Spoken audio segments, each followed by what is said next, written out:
Introducing Apple Intelligence, the new personal intelligence system that makes your most personal products even more useful and delightful. You have to be an idiot to like Apple Intelligence. Apple Intelligence has unfortunately failed. Apple Intelligence on the iPhone, even the new iPhone 17 Pro Max, is really not that intelligent. The launch of Apple Intelligence was expected to be Apple's bold step into the era of generative AI, a defining moment that would re-establish the company as a leader in innovation. But instead of being revolutionary, the rollout has largely been described as underwhelming, incomplete, and overhyped. When Apple first announced Apple Intelligence at last year's Worldwide Developers Conference, the presentation was full of the company's signature confidence. Phrases like AI for the rest of us and a new era for iPhone set sky-high expectations. Yet, when the software finally began rolling out later that year, the reality was far from what many users had imagined. Critics and users quickly realized that most of the initial features were either unfinished, inaccurate, or simply not very useful. The notification summaries feature, designed to simplify your notifications by condensing them into a quick overview, often produced bizarre or misleading results. Some users reported that it completely distorted messages, turning minor updates into serious-sounding alerts. Instead of saving time, people found themselves double-checking their notifications even more frequently. Then, there were the writing tools. Apple's take on built-in proofreading and rewriting assistants. They were meant to help users sound more professional or concise, but many found them unreliable. Simple grammatical mistakes, awkward rewrites, and confusing phrases made it clear that Apple's writing assistant was nowhere near the level of competitors like Grammarly or ChatGPT. The so-called fun features, such as Genmoji and Image Playground, also failed to impress. These tools were designed to create custom emojis and images using generative AI, but users quickly labeled them as gimmicks.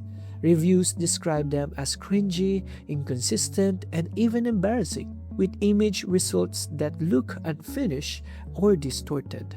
Another major disappointment was Siri, the feature everyone expected to receive the biggest upgrade. Despite the visual redesign and a more natural-sounding voice, Siri's intelligence level remained largely the same. It still struggled with simple questions, basic system commands, and real-time context. What made matters worse was Apple's reliance on ChatGPT integration. For more complex queries, Siri quietly hands off the task to ChatGPT, a move that many viewed as an admission that Apple had failed to make its assistant truly smart. Critics noted that instead of showcasing Apple's AI strength, it exposed their dependence on a competitor's technology. And perhaps the most frustrating part, many of the most anticipated features, like on-screen awareness, personal context understanding, and cross-app actions, weren't even ready at launch. These are the capabilities that would have made Siri feel like a true digital assistant, but Apple delayed them until at least spring 2026. Beyond the software, Apple's marketing strategy also backfired. The company heavily promoted Apple Intelligence as groundbreaking, even designing the iPhone 16 around it. But when those devices shipped in September 2024, there were no Apple Intelligence features available at all. This disconnect between marketing and reality led to widespread frustration. Critics described the rollout as half-baked, rushed, and a PR-driven launch rather than technological milestone. Even some longtime Apple supporters admitted the product didn't feel ready.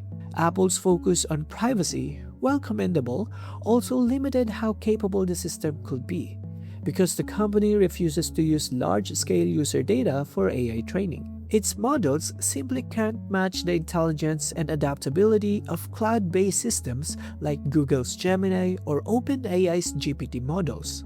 To make matters worse, Apple Intelligence is exclusive to newer devices with advanced chips, such as the iPhone 15 Pro, iPhone 16, and M1 or later Max. That means millions of Apple users, even those with relatively new devices, are completely left out of the experience. In the end, the launch of Apple Intelligence fell flat because of one main reason. It promised far more than it delivered. The software was incomplete, the features were inconsistent, and the marketing set expectations it simply couldn't meet. While Apple framed the launch as the beginning of a new era in personal technology, most users saw it as a rush attempt to catch up with the rest of the AI industry. Until Apple delivers the missing features, improves Siri's capabilities, and proves that its privacy-first approach can compete with cloud-based intelligence, Apple Intelligence will continue to feel like what many reviewers have already called it, a product that arrived too late with too little to offer. Apple Intelligence might have had one of the most disappointing launches in recent memory, criticized for being slow, unfinished, and underwhelming. But despite that rocky start, many analysts believe Apple still has a clear path to turn things around. In fact, some even argue that this is just the beginning of a much bigger plan, one that could eventually make Apple Intelligence not only good, but the best personal AI system in the world. So the question is, can Apple Intelligence still succeed?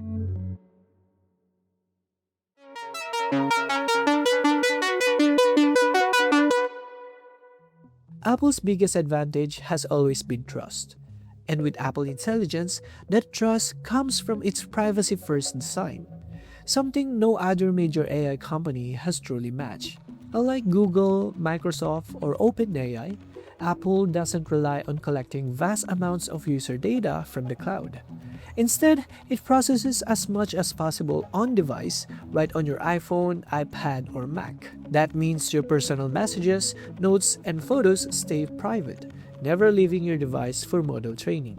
When tasks do need more power, Apple uses what it calls Private Cloud Compute, or PCC. These are Apple's own servers built with Apple Silicon, designed so that no user data is stored or accessible, not even by Apple engineers. To prove this, Apple made the software running on this server publicly verifiable, allowing independent experts to confirm that privacy promises are actually being kept. This level of transparency and security represents a major shift in how cloud AI can work. Some experts even describe PCC as a generational leap in data protection, something that could set a new industry standard for responsible AI. And in a world where people are increasingly skeptical of data collection, this approach might end up being Apple's greatest long-term weapon.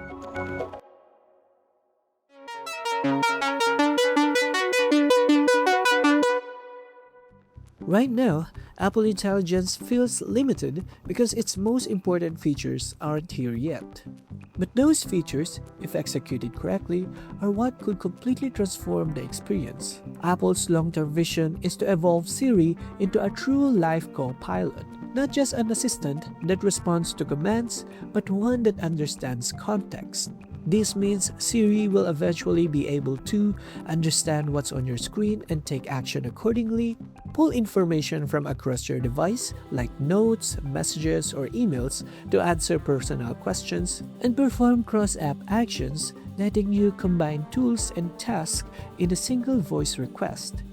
These updates are still in development and likely delayed until 2026, but they represent the real heart of Apple's AI strategy.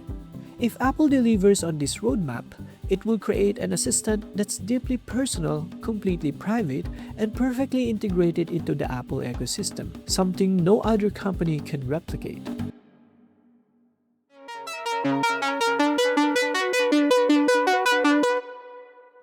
The rapid progress of AI that shocked the world in 2023 and 2024 has started to slow down. Large language models like GPT or Gemini aren't improving at the same explosive pace they once were. That slowdown actually works in Apple's favor. It gives them the time to refine their smaller, on-device models without falling as far behind. And because Apple controls everything, the hardware, the software, and the operating system, it can fine-tune performance far more efficiently than its rivals.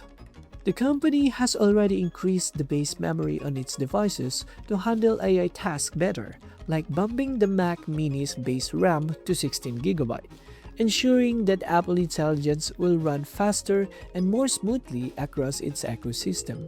Meanwhile, adoption is growing faster than expected. A Morgan Stanley survey from March 2025 showed that nearly 80% of eligible US iPhone users have already tried Apple Intelligence. And surprisingly, many said they'd be willing to pay for premium access, an early sign that the system is already finding an audience despite its rough start.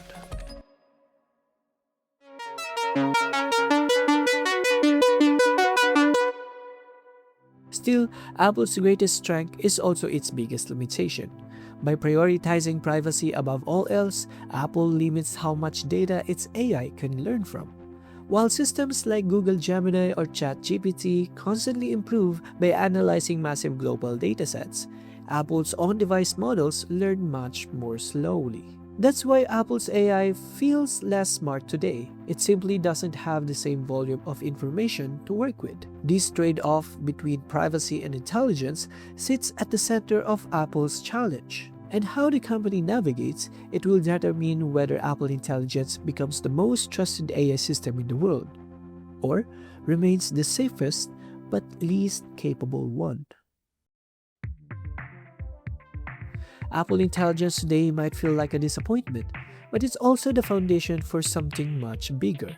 The current version is clunky, limited, and late, but it's also the worst Apple Intelligence will ever be.